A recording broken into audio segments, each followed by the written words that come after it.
Hello and welcome to Competro academy. इस class से हम शुरू कर रहे हैं यूपीएसआई के हिंदी के प्रीवियस ईयर क्वेश्चंस जो 2001 से लेकर के 2021 तक की परीक्षाओं में पूछे जा चुके हैं। यूपीएसआई के लिए हिंदी की प्रीवियस ईयर क्वेश्चंस की ये पूरी सीरीज चलेगी और इस सीरीज में मैंने वन लाइनर को भी शामिल किया है और एमसीक्यूज तो हैं ही जो पहले पूछे जा चुके हैं, और सभी क्वेश्चंस के सॉल्यूशन आपको एक्सप्लेनेशन के साथ मिलेंगे। यदि आपने हिंदी बहुत अच्छी प्रकार से नहीं भी पढ़ी है तो भी कोई दिक्कत नहीं है, एक्सप्लेनेशन भी उसके साथ ही मिलेगी। और हम टॉपिक वाइज जितने भी क्वेश्चंस पहले यूपीएसआई में पूछे जा चुके हैं उनको करते जाएंगे। और आज Hindi previous year question series में ये हमारी पहली क्लास है और इसी तरह आपको आगे भी क्लासेस क्रमानुसार मिलती जाएंगी। चलिए सीधा मुद्दे पर आते हैं और क्वेश्चंस करते हैं। पहला क्वेश्चन है, आधुनिक भारतीय आर्य भाषा का काल कब से कब तक का है? ये क्वेश्चन 2017 में पूछा गया है। चार ऑप्शंस आपके सामने हैं और इसमें पूछा जा रहा है आधुनिक भारतीय आर्य भाषा का काल। अब यहाँ समझने वाली बात यह है, ये जो भारतीय आर्य भाषाएं हैं इनको हम तीन कैटेगरी में बांट करके चलते हैं। वो तीन कैटेगरी कौन सी हैं? सबसे पहले है प्राचीन भारतीय आर्य भाषा,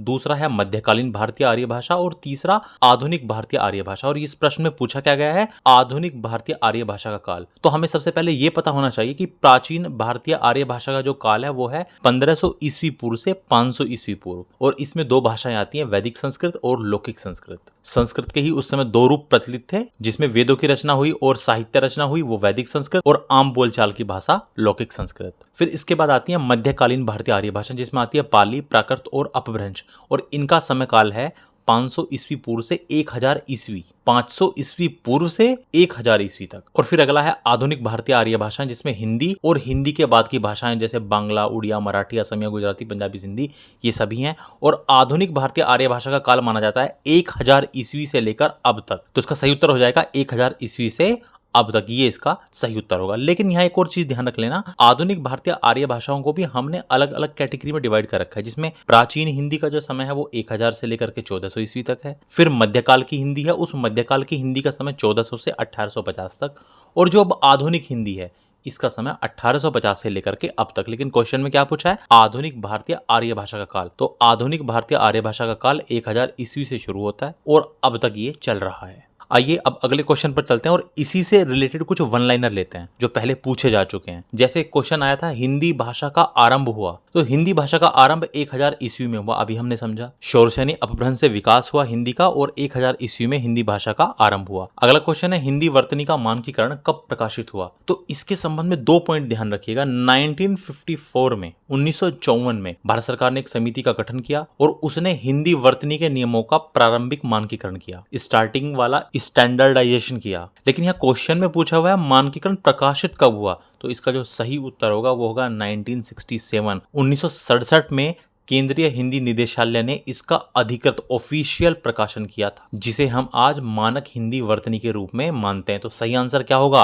1967। हिंदी वर्तनी का मानकीकरण कब प्रकाशित हुआ? 1967 में। कुछ और previous year question one liner के रूप में लेते हैं। अगला क्वेश्चन है, हिंदी को राजभाषा बनाने का निर्णय लिया गया, 2021 में पूछा गया है। तो ये बात हमें अच्छी प्रकार से पता होनी चाहिए कि 14 सितंबर 1949 को संविधान सभा ने एक मत से यह निर्णय लिया कि हिंदी भारत की राजभाषा होगी, और तभी से प्रत्येक वर्ष 14 सितंबर को हिंदी दिवस मनाया जाता है। और हिंदी को राजभाषा बनाने का निर्णय कब लिया गया? 14 सितंबर 1949 को, ये इसका सही उत्तर होगा। और इसी से जुड़ा हुआ क्वेश्चन ये है कि प्रतिवर्ष हिंदी दिवस मनाया जाता है, तो 14 सितंबर को हिंदी दिवस माना जाता है। बड़ा ही आसान सा प्रश्न है। अगला क्वेश्चन है, भारत में भाषा परिवार पाए जाते हैं, तो भारत में 4 भाषा परिवार पाए जाते हैं, और वो 4 भाषा परिवार कौन कौन से हैं? भारोपीय, द्रविड़, ऑस्ट्रिक और चीनी तिब्बती।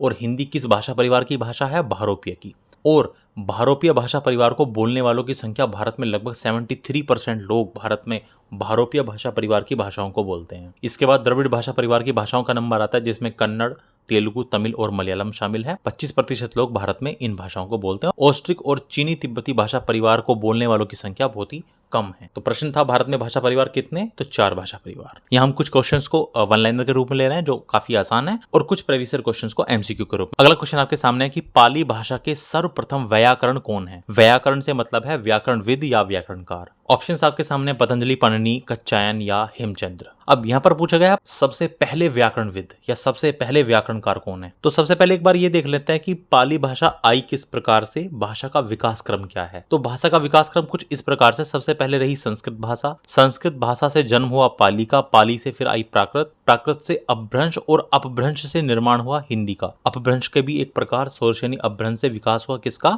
हिंदी का। अब यहाँ पे एक बात देखिए, इन तीनों को साथ में पास लिखा है और ये संस्कृत और हिंदी अलग अलग हैं। ये इसलिए अलग अलग हैं क्योंकि अभी अभी हमने समझा संस्कृत जो है वो प्राचीन भारतीय आर्य भाषा है, पाली, प्राकृत और अपभ्रंश ये मध्यकालीन भारतीय आर्य भाषा है और हिंदी आधुनिक भारतीय आर्य भाषा जिनका समयकाल अभी अभी हम पहले पढ़ चुके हैं। तो यहाँ से क्या बात समझ में आती है, यहाँ से ये बात समझ में आती है जो पाली भाषा है ये मध्यकालीन भारतीय आर्य भाषा की प्रारंभिक अवस्था है। मध्यकालीन भारतीय आर्य भाषा में जो सबसे पहली भाषा है वो पाली है। कहने का मतलब मध्यकालीन भारतीय आर्य भाषा की जो प्रथम अवस्था है वो पाली भाषा है। और इस पाली भाषा के जो सबसे पहले व्याकरण हैं, जो सबसे पहले व्याकरणकार हैं वो थे कच्चायन। और पूछ लिया जाए कच्चायन का ग्रंथ तो ध्यान रखिएगा पाली का पहला व्याकरण ग्रंथ कच्चायन व्याकरण लिखा जिसे पाली व्याकरण का आधार माना जाता है। इन्होंने ही सबसे पहले कच्चायन व्याकरण को लिखा और इस ग्रंथ को पाली व्याकरण का आधार माना जाता है। तो सही उत्तर होगा कच्चायन, पाली भाषा के सर्वप्रथम व्याकरण। अब यहाँ तीन ऑप्शन और हैं, पतंजलि, पाणिनि और हेमचंद्र। एक बार इनके बारे में और देख लेते हैं। जो पतंजलि हैं, पतंजलि प्राचीन भारत के व्याकरणाचार्य, योग दर्शन के प्रवर्तक और आयुर्वेदाचार्य माने जाते हैं और इनकी महानतम रचना है योग सूत्र। और ये योग सूत्र योग दर्शन का मूल ग्रंथ है। योग दर्शन का जो बिल्कुल मूल ग्रंथ है, बेसिक ग्रंथ है, वो है योग सूत्र जिसकी रचना की है पतंजलि ने। बात की जाए पाणिनि महोदय की तो पाणिनि संस्कृत भाषा के सबसे बड़े व्याकरणकार हुए हैं, सबसे बड़े व्याकरण हुए हैं और इनके व्याकरण का नाम है अष्टाध्यायी। और हेमचंद्र के विषय में यह बात ध्यान रखनी है कि हेमचंद्र या हेमचंद्र सूरी ये श्वेतांबर संप्रदाय के एक महान जैन दार्शनिक थे। जैन धर्म के श्वेतांबर संप्रदाय से इनका संबंध था और ये एक जैन दार्शनिक और आचार्य थे। आइए विगत वर्षों में पूछे गए कुछ अच्छे से वन लाइनर क्वेश्चन लेते हैं। जैसे क्वेश्चन पूछा गया पाली भाषा का एक अन्य नाम है, तो पाली भाषा का जो अन्य नाम है वो है मागधी या देसी भाषा। इसे मागधी या देसी भाषा के नाम से भी जाना जाता है। अगला क्वेश्चन है पाली भाषा का संबंध मुख्य रूप से किस धर्म से जुड़ा हुआ है। ये बात हम अच्छी प्रकार से जानते हैं। जब पाली भाषा प्रकाश में आई, जब संस्कृत से पाली भाषा का उदय हुआ तो तब तक बौद्ध धर्म का भी उदय हो चुका था। और जो बौद्ध ग्रंथ है त्रिपिटक यानी सुत्त पिटक, विनय पिटक और अभिधम्म पिटक, इन तीनों को मिलाकर कहा जाता है त्रिपिटक। इनकी रचना पाली भाषा में ही की गई है। और ये बात भी हम अच्छी प्रकार से जानते हैं कि गौतम बुद्ध ने अपने अधिकांश उपदेश या कह सकते हैं अपने सभी उपदेश पाली भाषा में ही दिए। अगला क्वेश्चन है हिंदी की आदि जननी है। चार विकल्प आपके सामने, संस्कृत, प्राकृत, पाली और अपभ्रंश। अब यहाँ इस शब्द की तरफ ध्यान दीजिए, आदि। आदि मतलब बिल्कुल आरंभ की, अर्थात हिंदी का मूल स्रोत जहां से इसका जन्म हुआ। तो सबसे पहले तो हमें यह बात पता ही है कि हिंदी भाषा का विकास क्रम है संस्कृत, पाली, प्राकृत, अपभ्रंश और हिंदी। यह है हिंदी भाषा का विकास क्रम। सबसे पहले संस्कृत भाषा आई, उसके बाद पाली, के बाद प्राकृत, के बाद अपभ्रंश, के बाद हिंदी। अब यदि हिंदी के संबंध में बात की जाए तो यदि इसकी आदि जननी पूछी जाए यानी इसका मूल स्रोत पूछा जाए तो वो होगा संस्कृत। और यदि इसकी प्रत्यक्ष जननी यानी निकटतम स्रोत पूछा जाए तो वो होगा अपभ्रंश। और अपभ्रंश का भी प्रकार होगा सोर्स यानी अपभ्रंश। और यदि बात अभी भी क्लियर नहीं हो रही है तो सीधी सी एक बात ध्यान रखना, यदि एग्जाम में आए हिंदी की आदि जननी कौन है तो उत्तर होगा संस्कृत, और पूछे हिंदी की जननी कौन है तो उत्तर होगा अपभ्रंश। और अपभ्रंश में भी यदि ऑप्शन मिलता है शोर यानी अपभ्रंश तो ये ज्यादा अच्छा विकल्प है। तो इस प्रश्न का सही उत्तर हो जाएगा संस्कृत। अगले क्वेश्चन पर चलते हैं। हिंदी को विकास प्रदान करने वाली भाषा कौन सी है। अभी अभी हमने जाना हिंदी का विकास किससे हुआ है, अपभ्रंश से हुआ है। ये हिंदी का विकास क्रम है और हिंदी का विकास किससे हुआ है, अपभ्रंश से। तो सही उत्तर यहाँ पर क्या हो जाएगा, अपभ्रंश।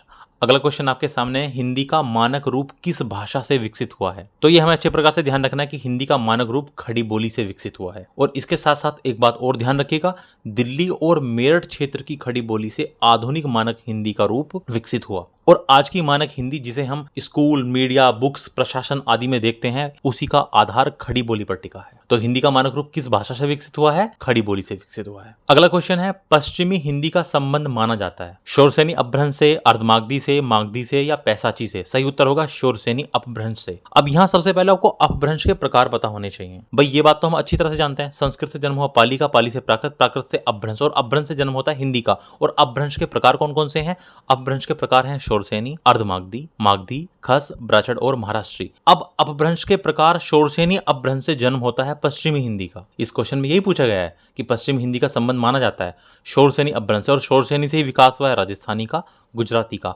अर्धमागधी से पूर्वी हिंदी का। भाई क्वेश्चन ये पूछ लिया जाता कि पूर्वी हिंदी का संबंध किससे है, तो यहाँ पर सही उत्तर होता फिर अर्धमागधी। और मागधी से बिहारी, उड़िया, बांग्ला, असमिया इन भाषाओं का विकास हुआ है। तो इसका सही उत्तर है कि पश्चिमी हिंदी का जन्म हुआ है शौरसेनी अपभ्रंश से। तो पश्चिमी हिंदी का संबंध किससे हो गया? शौरसेनी से। अगला क्वेश्चन है, इनमें से कौन सी प्राचीन भारतीय आर्य भाषा? तो अभी अभी हमने समझा है, सही उत्तर क्या हो जाएगा? वैदिक संस्कृत। भाई ये बात हमें अच्छी प्रकार से पता है, भाषा का विकास क्रम है ये, और इसमें संस्कृत है प्राचीन भारतीय आर्य भाषा, ये तीनों है मध्यकालीन भारतीय आर्य भाषा, और हिंदी है आधुनिक भारतीय आर्य भाषा। और ये बात भी हमें अच्छी प्रकार से पता है कि संस्कृत के आरंभ में दो रूप प्रचलित थे, एक था वैदिक संस्कृत और एक था लौकिक संस्कृत। वैदिक संस्कृत वो जिसमें वेदों की और साहित्यों की रचना हुई, और लौकिक संस्कृत उस समय आम बोलचाल की भाषा थी। और यहाँ क्वेश्चन क्या है? प्राचीन भारतीय आर्य भाषा। तो सही उत्तर क्या हो जाएगा? वैदिक संस्कृत। आइए आगे बढ़ते हैं, कुछ वन लाइनर लेते हैं। भारत की संपर्क भाषा है, तो भारत की संपर्क भाषा है हिंदी। भारत की संपर्क भाषा हिंदी है क्योंकि यह देश में सबसे व्यापक रूप से बोली जाती है, सबसे ज्यादा बोली जाती है। अब यदि बात करें 2011 के सेंसस की, तो लगभग 43.63% लोग, भारत के 43.63% लोग हिंदी को अपनी मातृभाषा बताते हैं। कहने का मतलब इतने लोगों की मातृभाषा तो हिंदी हो गई, यानी इनकी फर्स्ट लैंग्वेज तो हिंदी ही हो गई। अब अगर इन लोगों में उनको भी जोड़ दिया जाए जो हिंदी को दूसरी भाषा के रूप में बोलते हैं, ऐसे भी तो लोग हैं जिनकी मातृभाषा कोई दूसरी भाषा है लेकिन उनको हिंदी भी आती है, तो फिर ये प्रतिशत और अधिक हो जाएगा, और जो लगभग 55 से 60% तक पहुंच जाएगा। तो इस प्रकार हम कह सकते हैं कि भारत की जो संपर्क भाषा है वो हिंदी है। अब यदि क्वेश्चन में ये पूछ लेता कि भारत की जो संपर्क भाषा हिंदी है उसकी सहायक भाषा कौन सी है, सहायक संपर्क भाषा कौन सी है,